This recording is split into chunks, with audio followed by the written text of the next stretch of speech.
안녕하십니까? 바쁜 일상 속에서 우리는 잠시 멈추어 우리 삶의 시작과 끝, 그리고 그 이후에 대해 생각해 본 적이 있으신가요? 수천 년 동안 인류는 이 질문에 대한 답을 찾아왔습니다. 그리고 성경은 바로 그 마지막 때에 관한 놀라운 예언들을 담고 있습니다. 어떤 이들은 세상의 끝이라는 말이 지난 2000년간 반복되어 온 낡은 이야기라고 생각할지도 모릅니다. 하지만 지금 우리가 살고 있는 이 시대만큼 성경의 마지막 때 징조들이 명백하게 나타난 적은 없었습니다. 이 이야기는 단순한 경고가 아니라 희망과 준비를 위한 메시지입니다. 오늘 우리가 함께 나눌 이 심오한 예언의 여정을 시작하기에 앞서 이 희망의 메시지에 마음이 움직이신다면 좋아요와 공유를 통해 더 많은 분들에게 이 위로가 전달될 수 있도록 함께해 주시길 바랍니다. 여러분의 작은 실천이 누군가에게는 신앙의 씨앗이 될 수 있습니다. 이 말씀을 듣는 모든 분들 위해 하나님의 은혜가 함께하기를 기도합니다. 첫 번째 예언, 휴거 어느 날 세상은 거대한 침묵과 함께 순식간에 변할 것입니다. 사랑하는 가족이, 직장 동료가, 이웃이 아무런 흔적도 없이 사라집니다. 이것이 바로 성경이 예언하는 휴거입니다. 휴거는 예수 그리스도께서 다시 오셔서 그를 믿는 성도들을 하늘로 데려가시는 경이로운 순간을 의미합니다. 데살로니가전서 4장 16절과 17절은 이 순간을 이렇게 묘사합니다. 주께서 호령과 천사장의 소리와 하나님의 나팔 소리로 친히 하늘로부터 강림하시리니 그리스도 안에서 죽은 자들이 먼저 일어나고 그 후에 우리 살아남은 자들도 그들과 함께 구름 속으로 끌어올려 공중에서 주를 영접하게 하시리니 그리하여 우리가 항상 주와 함께 있으리라. 이 말씀은 휴거가 죽은 성도와 살아있는 성도 모두가 공중에서 주님을 만나는 초자연적인 사건임을 분명히 보여줍니다. 여기서 끌어올려라는 단어는 헬라어 하르파조에서 유래했으며 갑자기 강하게 붙잡아 채어 가다라는 뜻을 가집니다. 이는 신약 성경에서 강력하고 갑작스러운 행동을 묘사할 때 여러 번 사용되었습니다. 일부의 가르침과 달리 휴거는 결코 비밀스럽거나 조용한 사건이 아닙니다. 성경은 그것이 매우 큰 소리와 함께 온 세상이 목격할 수 있는 사건이라고 말합니다. 마태복음 24장 31절은 그가 큰 나팔 소리와 함께 천사들을 보내리니 그들이 그의 택하신 자들을 하늘 이 끝에서 저 끝까지 사방에서 모으리라고 증언합니다. 하나님의 나팔 소리와 천사장의 외침은 이 사건을 그 누구도 부인할 수 없는 인류 역사상 가장 중대한 순간 중 하나로 만들 것입니다. 예수님께서는 휴거가 노아의 시대에 홍수가 닥치기 전까지 사람들이 깨닫지 못했던 것처럼 갑작스럽고 예기치 않게 일어날 것이라고 경고하셨습니다. 누가복음 17장은 그날 밤에 한 침상에 누워있던 두 사람 중 한 명은 데려가고 다른 한 명은 남겨지며 함께 맷돌을 갈던 두 여자 중에서도 밭에서 일하던 두 남자 중에서도 한 명은 데려가고 다른 한 명은 남겨질 것이라고 말합니다. 이는 믿는 자와 믿지 않는 자 사이에 일어날 극적인 분리를 강조합니다. 믿는 자는 하늘로 들려 올라가고 남겨진 자들은 다가올 대환난을 마주하게 될 것입니다. 이 모든 일은 눈 깜짝할 사이에 일어납니다. 고린도전서 15장은 이 사건의 속도를 이렇게 묘사합니다. 보라, 내가 너희에게 비밀을 말하노니 우리가 다 잠 잘 것이 아니요 마지막 나팔의 순식간에 홀연히 다 변화되리니 나팔 소리가 남의 죽은 자들이 썩지 아니할 것으로 다시 살아나고 우리도 변화되리라. 눈 깜짝할 사이는 1밀리초, 즉 1000분의 1초보다도 짧은 시간입니다. 마지막 순간에 회개하거나 준비할 시간은 전혀 주어지지 않습니다. 그렇다면 누가 휴거될까요? 성경은 오직 예수 그리스도를 진실로 믿는 신자들만이 휴거의 대상이라고 가르칩니다. 여기에는 그리스도 안에서 죽은 자들과 그의 재림 때에 살아있는 자들이 모두 포함됩니다. 하지만 모든 사람이 들림받는 것은 아닙니다. 그리스도를 거부하거나 영적으로 준비되지 않은 사람들은 남겨질 것입니다. 마태복음 25장의 10처녀 비유는 준비의 중요성을 보여줍니다. 기름을 준비한 슬기로운 5처녀는 신랑을 맞이했지만 기름을 준비하지 못한 미련한 5처녀는 문이 닫힌 후에야 도착하여 주여, 주여, 우리에게 열어주소서라고 외쳤지만 내가 너희를 알지 못하노라는 대답을 들었습니다. 이 비유는 예수님께서 오실 때 영적으로 준비된 자만이 휴거에 참여할 수 있음을 분명히 보여줍니다. 휴거의 시기에 대해서는 신학적으로 여러 견해가 있습니다. 대환난 전에 일어난다는 환난 전 휴거설, 7년 대환난의 중간에 일어난다는 환난 중 휴거설, 그리고 대환난을 겪은 후에 일어난다는 환난 후 휴거설이 있습니다. 정확한 시기는 알 수 없지만 예수님께서는 우리에게 항상 깨어 준비하라고 명령하셨습니다. 휴거는 성도들에게 큰 소망과 위로의 약속입니다. 그러나 동시에 준비되지 않은 자들에게는 엄중한 경고이기도 합니다. 질문은 이것입니다. 당신은 휴거를 맞이할 준비가 되셨습니까? 두 번째 예언, 적그리스도의 출현 휴거 이후 세상에 남겨진 사람들은 전례 없는 혼란과 고통의 시기, 즉 대환난을 겪게 됩니다. 바로 이 시기에 세상을 속이고 단일 권력 아래 모든 국가를 통합할 세계적인 지도자가 등장하는데 성경은 그를 적그리스도라고 부릅니다. 데살로니가후서 2장은 그를 죄의 사람이자 멸망의 아들로 묘사하며 그가 권력의 정점에 올라 스스로를 하나님이라고 선포할 것이라고 예언합니다. 그는 처음에는 세계적인 위기를 해결하고 일시적인 평화와 안정을 가져오는 평화의 사도로 나타날 것입니다. 전쟁, 경제 붕괴, 전염병, 기후 위기와 같이 인류가 스스로 해결할 수 없는 총체적인 난국 속에서 그는 구원자처럼 등장하여 전 세계의 찬사를 받을 것입니다. 그러나 그의 진정한 본성은 곧 드러납니다. 그는 성도들을 박해하고 전체주의적인 통치를 강요하며 자신을 경배하라고 요구할 것입니다. 그의 통치는 42개월, 즉 3년 반 동안 지속될 것입니다. 요한계시록 13장은 그 짐승이 과장되고 신성을 모독하는 말을 하는 입을 받고 또 42달 동안 일할 권세를 받으니라고 기록합니다. 적그리스도는 사탄에게서 권세를 받아 기적과 초자연적인 표적을 행하며 대중을 미혹할 것입니다. 그의 기적은 너무나 설득력이 있어서 심지어 일부 믿는 자들까지 속을 수 있다고 예수님은 경고하셨습니다. 그는 하늘에서 불이 내려오게 하고 자신이 일으킨 질병을 고치는 척하며 심지어 죽음에서 부활한 것처럼 보여 예수님을 흉내낼 것입니다. 그의 통치의 정점은 짐승의 표라 불리는 시스템을 도입하는 것입니다. 요한계시록 13장은 그가 모든 자, 곧 작은 자나 큰 자나 부자나 가난한 자나 자유인이나 종들에게 그 오른손에나 이마에 표를 받게 하고 누구든지 이 표를 가진 자 외에는 매매를 못하게 한다고 말합니다. 666분으로 알려진 이 표는 경제적, 사회적 통제의 수단이 될 것입니다. 이 표를 거부하는 사람은 식량이나 의약품을 살 수 없게 되어 사회로부터 완전히 고립될 것입니다. 하지만 성경은 이 표를 받는 것은 하나님으로부터 영원한 분리를 의미하며 영원한 심판을 초래할 것이라고 엄중히 경고합니다. 그러나 적그리스도의 통치는 영원하지 않습니다. 그의 짧은 통치 기간이 끝나면 예수 그리스도께서 아마겟돈 전투에서 그를 물리치기 위해 다시 오실 것입니다. 요한계시록 19장은 그 짐승과 거짓 선지자가 사로잡혀 산채로 유황불 붙는 못에 던져지는 최후를 생생하게 묘사합니다. 성경은 적그리스도의 영이 이미 세상에서 활동하고 있다고 경고합니다.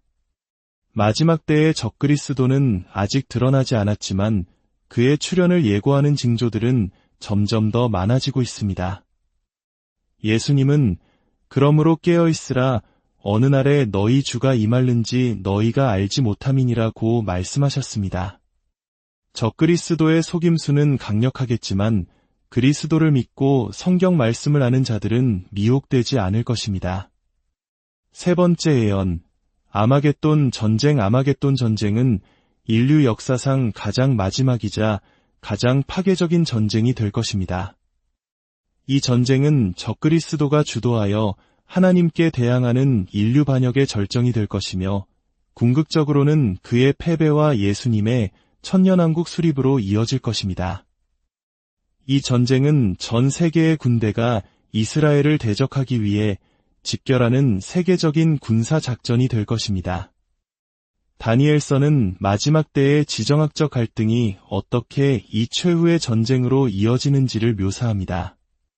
적그리스도가 세계 대부분을 장악하지만 그의 통치에 저항하는 세력들이 나타나면서 여러 전쟁이 발발하고 결국 모든 주요 강대국들이 이스라엘로 모여들어 최후의 결전을 벌이게 됩니다.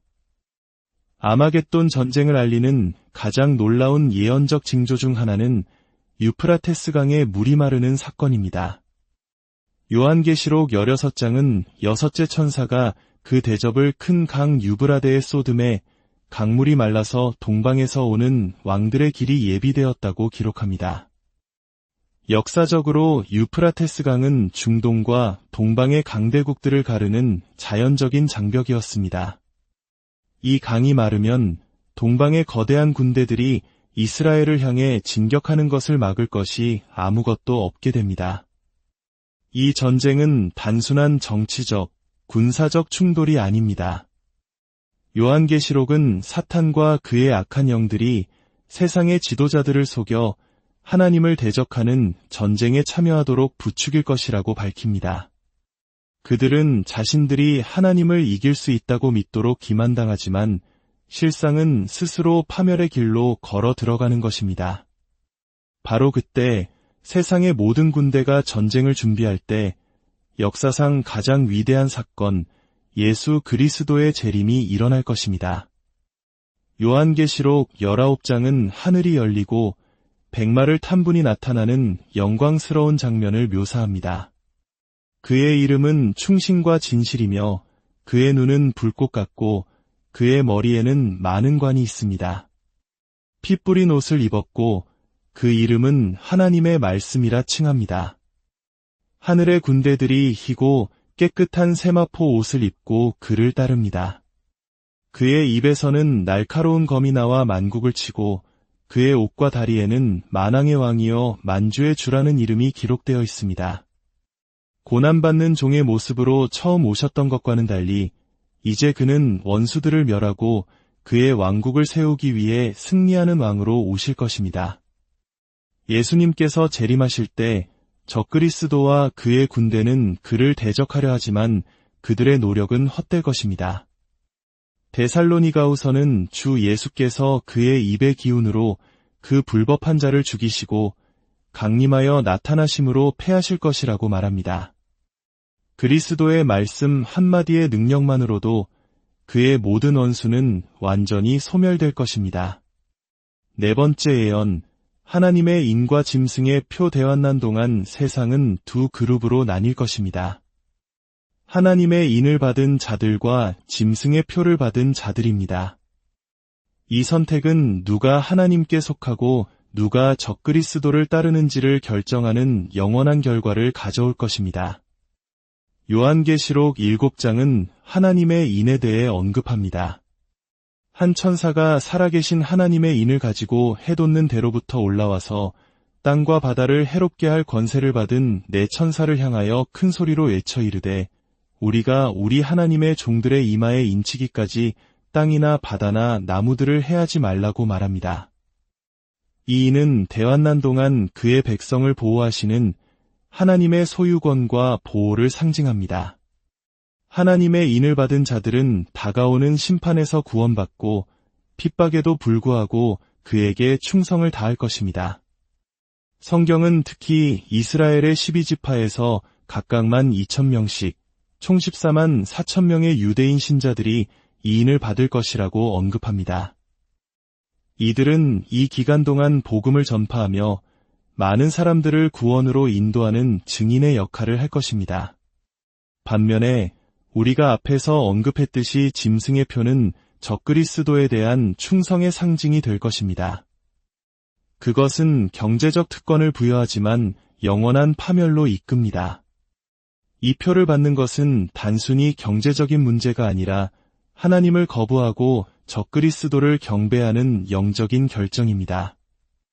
요한계시록은 누구든지 짐승과 그의 우상에게 경배하고 이마에나 손에 표를 받으면 하나님의 진노의 포도주를 마시게 될 것이며 거룩한 천사들 앞과 어린 양 앞에서 불과 유황으로 고난을 받을 것이라고 경고합니다.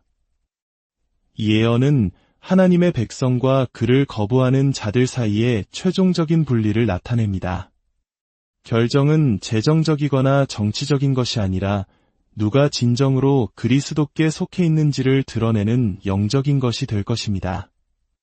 다섯 번째 예언, 새하늘과 새 땅 최후의 심판 후에 하나님께서는 하늘과 땅을 재창조하실 것입니다. 죄와 고통, 죽음이 완전히 사라진 새로운 세상을 만드실 것입니다. 이 영광스러운 변화는 요한계시록 21장에 묘사되어 있습니다. 또 내가 새 하늘과 새 땅을 보니 처음 하늘과 처음 땅이 없어졌고 바다도 다시 있지 않더라. 또 내가 봄에 거룩한 성새 예루살렘이 하나님께로부터 하늘에서 내려오니 그 준비한 것이 신부가 남편을 위하여 단장한 것 같더라. 이어서 보좌에서 큰 음성이 들려옵니다. 보라, 하나님의 장막이 사람들과 함께 있음에 하나님이 그들과 함께 계시리니 그들은 하나님의 백성이 되고 하나님은 친히 그들과 함께 계셔서 모든 눈물을 그 눈에서 닦아주시니 다시는 사망이 없고 애통하는 것이나 곡하는 것이나 아픈 것이 다시 있지 아니하리니 처음 것들이 다 지나갔음이러라. 이것이 하나님의 궁극적인 계획입니다. 의가 거하는 새로운 창조 세계, 성도들이 창조주와 영원한 교제를 누리는 곳입니다. 죄로 인해 타락한 현재의 세상과 달리 새 하늘과 새 땅은 정결하고 완전할 것입니다. 이 새로운 창조의 가장 영광스러운 모습 중 하나는 새 예루살렘입니다. 이 도시는 순금으로 된 길, 각각 하나의 진주로 만들어진 12개의 문, 그리고 온갖 보석으로 장식된 성벽을 가진 상상을 초월할 정도로 아름다운 곳입니다. 이 도시의 중심에는 하나님의 보좌가 있고 그곳에서부터 생명수 강이 흐릅니다. 강 양쪽에는 생명나무가 있어 달마다 열매를 맺으며 그 잎사귀는 만국을 치료하기 위해 있습니다. 이것은 에덴 동산에서 시작되었던 인류가 하나님과 완벽한 낙원에서 함께 거하고자 하셨던 하나님의 본래 계획이 마침내 성취됨을 보여줍니다. 더 이상 죄도, 유혹도, 죽음도, 슬픔도 없을 것입니다. 아마도 새 하늘과 새 땅의 가장 큰 축복은 하나님께서 그의 백성과 영원히 함께 거하신다는 사실일 것입니다.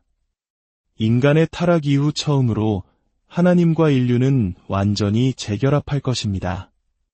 더 이상 분리는 없습니다. 하나님의 임재는 즉각적이고 영원할 것입니다. 예언들은 단지 미래에 대한 호기심을 만족시키기 위한 것이 아닙니다. 그것은 우리에게 지금 어떻게 살아야 하는지를 알려주는 이정표입니다. 예수님께서는 요한계시록에서 보라, 내가 속히 오리니 내가 줄 상이 내게 있어 각 사람에게 그가 행한 대로 갚아주리라고 말씀하셨습니다. 새 하늘과 새 땅은 모든 믿는 자들을 위한 현실이 될 것입니다. 질문은 다시 한번 우리에게 돌아옵니다. 당신은 그날을 맞이할 준비가 되셨습니까? 주님께서 당신을 축복하시고 지키시기를 원합니다. 주님께서 그의 얼굴을 당신에게 비추시고 은혜 베푸시기를 원합니다. 주님께서 그 얼굴을 당신에게로 향하여 드사 평강 주시기를 기원합니다. 매일 소망 가운데 살아가며 주님의 재림을 준비하는 복된 삶이 되시기를 기도합니다.